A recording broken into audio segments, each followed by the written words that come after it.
So, thanks everybody. It's great to be here, and it's great to be here presenting in a room full of so many smart, talented people. My first slide coming up. So I'm sure you've all been fully aware of this. But data scientists, it's been classified as the sexiest job of the 21st century. Sorry. You may not also be aware that it's also been classified as the best job of the year. And for me, there's no doubt in my mind that you guys in this room are going to be the most sought after and the most highly paid employees of the future. You see, in an environment where there's a real lack of skills, the big difference between the companies who are going to thrive and the companies who are going to struggle just to survive is the talent that those companies possess. And that's the people who work for them and the skills that those guys have. Every single one of you is in a really brilliant position right now. You're the experts, the leading lights, that are sitting in the crest of a wave of new technology that has got the potential to totally revolutionise the business world. So I know that many of you are working in startup organisations and that you get the opportunity to use all the latest tools and technologies. And I really envy you guys because it's an exciting place to be. But there's many of you who at this moment in time or in the near future are going to work in large corporate organisations where there are constraints around what tools you get to use and what you can actually do. Most of the big corporate organisations are just beginning their journey into the world of data science, big data, and the Internet of Things. And they're going to struggle. They're going to find it really difficult.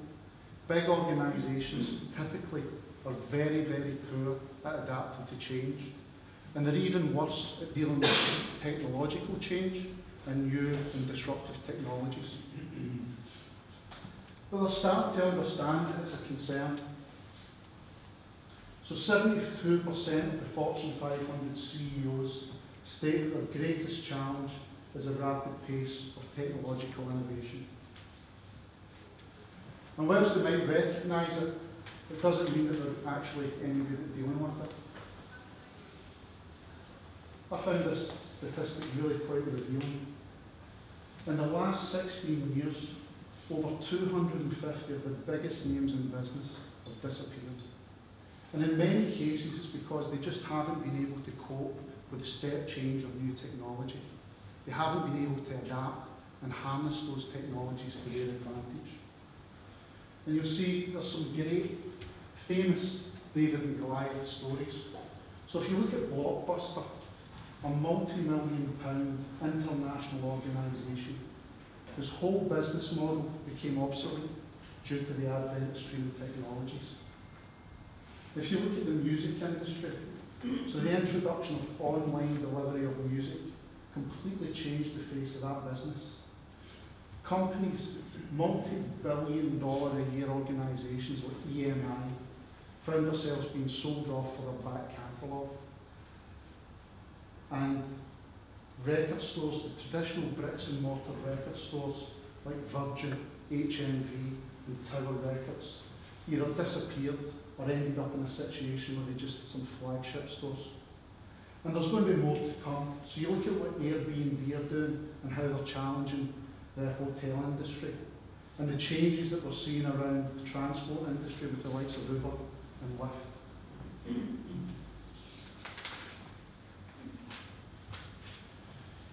So for me, the best example of all is Kodak. So the demise of Kodak spawned the term Rochester mentality. And it's a warning to any large organisation of the dangers of new technologies and ignoring them. So Kodak, founded in 1888, so the same year as one of Glasgow's most famous sporting institutions. It was the world leader in the production of films, cameras, chemicals and papers. And at its height, Kodak was responsible for 90% of all film sales and 85% of all camera sales in North America. But digital technology, digital photography was on the horizon, and Kodak decided that it was going to bury its head in the sand. All of Kodak's management, research and development and manufacturing took place in one place, Rochester, a suburb of New York. The company measured itself based on market share and its competitors. So that was its benchmark of success, how big its share of the market was. There was very, very little outside influence in Kodak. All of the senior managers, all of the C-suite had been promoted from within. In fact, since the 1930s, every single promotion for a senior management position in Kodak was an internal promotion. And traditional film was the biggest division within the whole of Kodak. And the way Kodak viewed new technology, and in particular digital, was that it saw it as being a dead-end project. Any moves to try and promote the technology were deprioritised. And essentially, within Kodak, if you backed digital technology against the traditional revenue streams, it was tantamount to career suicide. So the inevitable happened. Slowly but surely, digital photography became prominent, and in 2012, Kodak filed for bankruptcy. The sorriest part of the whole story is it was actually Kodak who developed and invented the digital camera.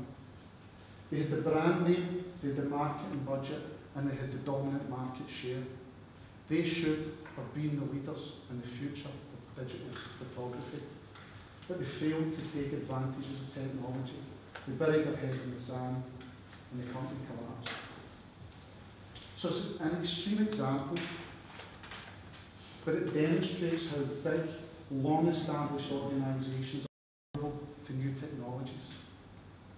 And for me, that's the reason why you guys have got such a bright future. I know you're in demand just now, but soon you're going to be in even greater demand. You're going to find yourself in highly influential positions and highly paid positions within some of the biggest organisations, because they're going to look to guys like you to help shape their technology landscape, to keep them ahead of the technology curve, and to deliver on the promise of big data and the Internet of Things.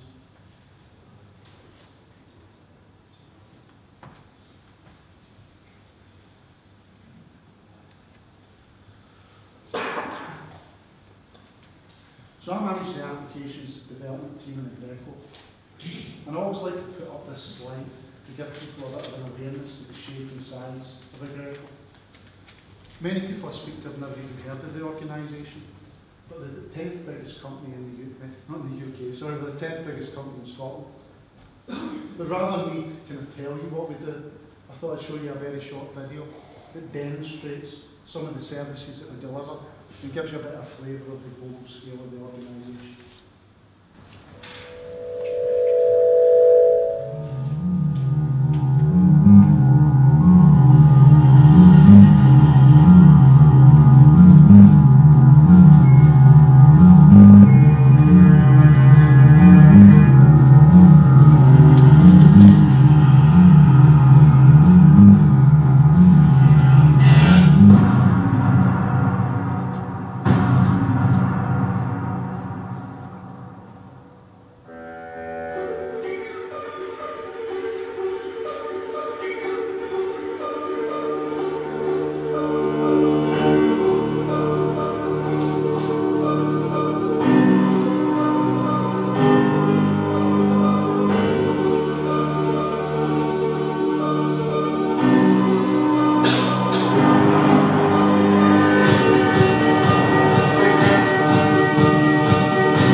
a little bit of time and share some of my experiences of trying to introduce some disruptive technologies into a large corporate organisation. And I'll try and give you a few tips that I've had some benefit from along the way, some recommendations if you will. So I've built a team of 20 developers, all really exceptional people. And that's my first point, my first tip to you, is that when you're in these large organisations, in fact if you're in any organisation, is try to build a team of exceptional people around you. One of our strengths as a team is our ability to scan the technology landscape and to identify new applications and technologies that we think can be relevant to Greco, and then to take those technologies and run them as proof of concepts or prototypes, evaluate them, and then, if they're suitable, roll them out to the wider organisation. That's what drives me and makes my job so rewarding, is the ability to build something from scratch, to take a new technology and deploy it out to the whole organisation to see it get used all around the world, and to do that from our small team that's based in Glasgow. My second point, the second recommendation, is that you should use proof of concepts and prototypes to deliver these new technologies. Start small, it's cheap, and if it's something that's good, then it will be no problem at all for you to get that adopted into the organisation. As a team, we've had some real significant successes. So in 2013, we introduced enterprise social networking into Greco, so like an internal Facebook. It's used worldwide by all the employees, but it's of real significant value to our service technicians. So for example, if you've got a technician who's working on a fault in a generator, he's in deepest, darkest Africa, say Senegal, he's got this problem, he can post a question, and all of the technicians around the world see that question, and they can give him suggestions, try and help him to fix that fault. We can send them drawings, we can send them manuals, and if need be, we can translate all that information on the fly to help. We've introduced geospatial visualizations for our sales teams, and we did that before it became a kind of mainstream feature of most applications. And recently we've been implementing solutions in the cloud, so using bots, microservices, and API management. So there's no doubt you need a bit of vision, but probably more importantly, you need some sponsorship. You need someone at a high level within your organisation who can take these ideas that you've got and run with them and get them put into the larger business. So that's my third point, my third recommendation, is that you need someone who's a really good sponsor. For me, in Greco, that's my CIO. So he gets it, and he puts his money where his mouth is. He backs our team, and he understands that an organisation needs innovation to survive, especially within an IT function. If you're not using the latest technologies, you're falling behind, and you're doing a disservice to your company, to your users, and to your shareholders.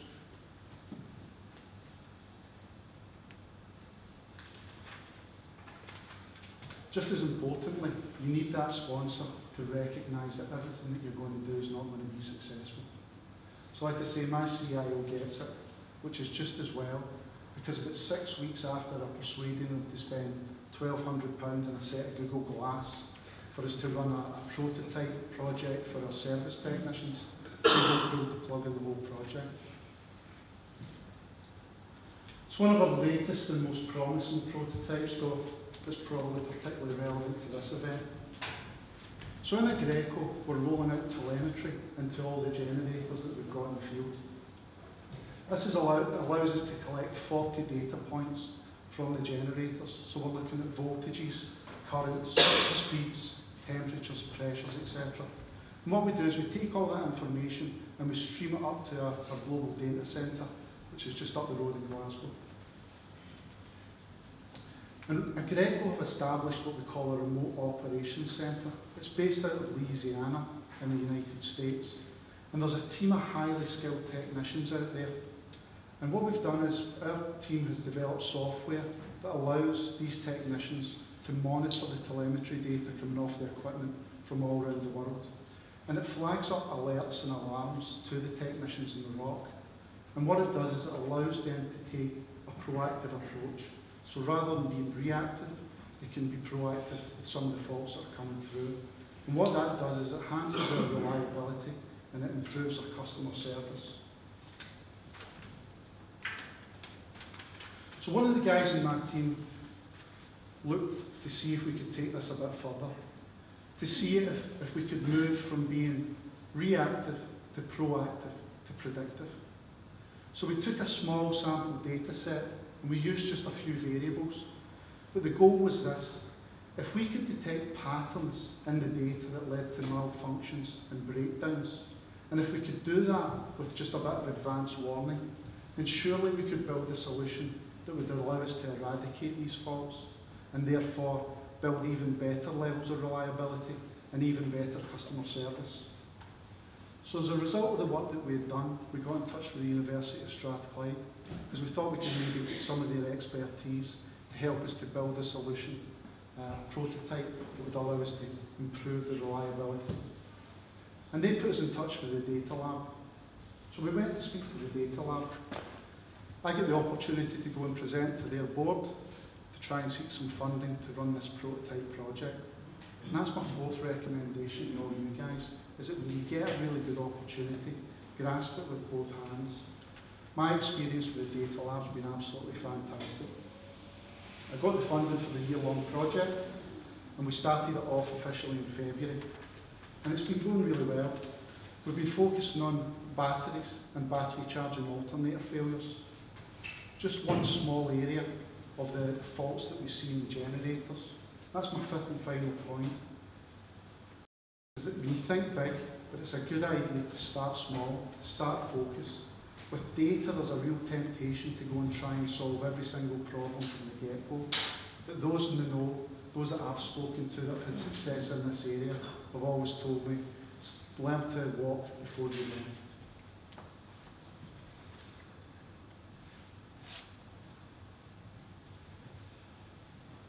So the initial expectations coming out of that project that we're running is that we anticipate that we're going to be able to accurately detect over 1,000 impending generator failures each year around battery charging alternator failures. And we're going to be able to have an average 12-hour advance warning of these failures. This is a significant step forward for us because it helps to build that reliability and improve that level of customer service. But it also allows us to be smarter with our technicians. So no longer should we have guys getting sent out at 4 o'clock in the morning to go and visit a customer site. We should be able to manage all that through the working day. And really, with this, what we're doing is we're just scratching the surface. You see, if we can continue to build on the foundations that we've got in place just now, very quickly what we can do is we can move into this virtuous cycle of benefits.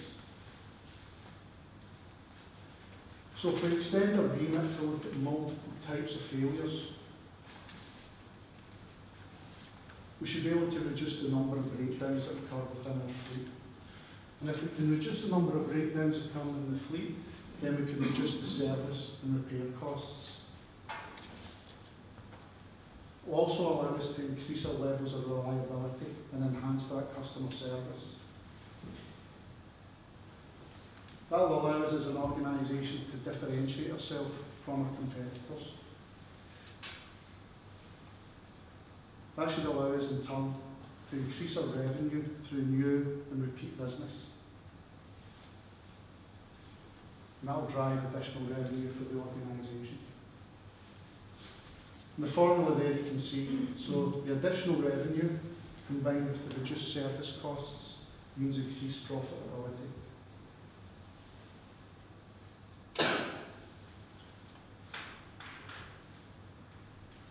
$500 million.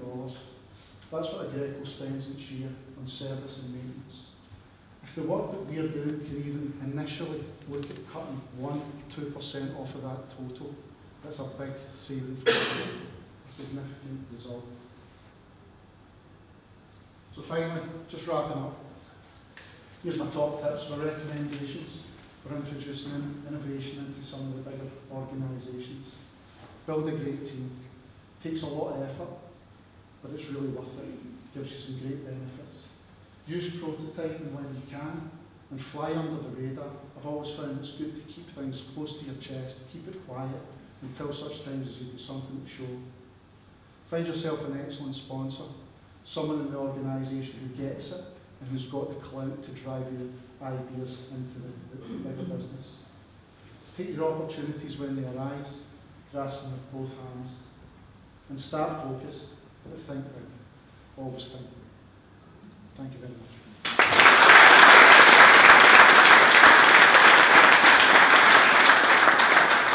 Thanks very much, Steve. Another excellent presentation. Enough time for maybe one question just now before the next speaker. Is anybody a question at the moment? Anybody at all? Maybe just the one. Do you find that the sort of ROI on you were talking about there, some of the benefits that you were able to demonstrate, did you find that internally communicating those in numerical form was always a prerequisite? So that's what I'm fortunate about, a CIO who understands. I think in most large organisations there's normally a requirement for you to build some type of financial model and give that return of investment. But with new technologies it's a really difficult thing to do. And a lot of the times in big organisations what they expect is for you to be able to tell them this is what the benefits will be and this is what it's going to cost. And they don't like that level of uncertainty. In a lot of organisations that promotes small incremental change rather than that disruptive step change. So it is a challenge. I think you've got to have an organisation and a sponsor who understands that ROIs may be something that you've got to just see coming in the future. Right. Yes, one quick question. It's a loaded question. Sure. From Brainwave's perspective. When you think about that data you're collecting, do you think about the external value that data might have to others? And then when you think about ROI, the potential to kind of monetize that data asset that you're collecting? Yeah, we do. So at Greco, we're pretty fortunate in the fact that the engines that we use in the generators, we've got two main suppliers. One of them's Cummins, and the other's a company called Genbacher. They're a GE-owned organisation. And we've actually become the biggest customer for both of those companies. So the data that we collect becomes really useful to those organisations when they're looking at product development. So there's the opportunity. I don't know if we'll ever sell that back to them, but it maybe helps with some of the negotiations in the future. Thanks very much. Also, it's Steve to say that.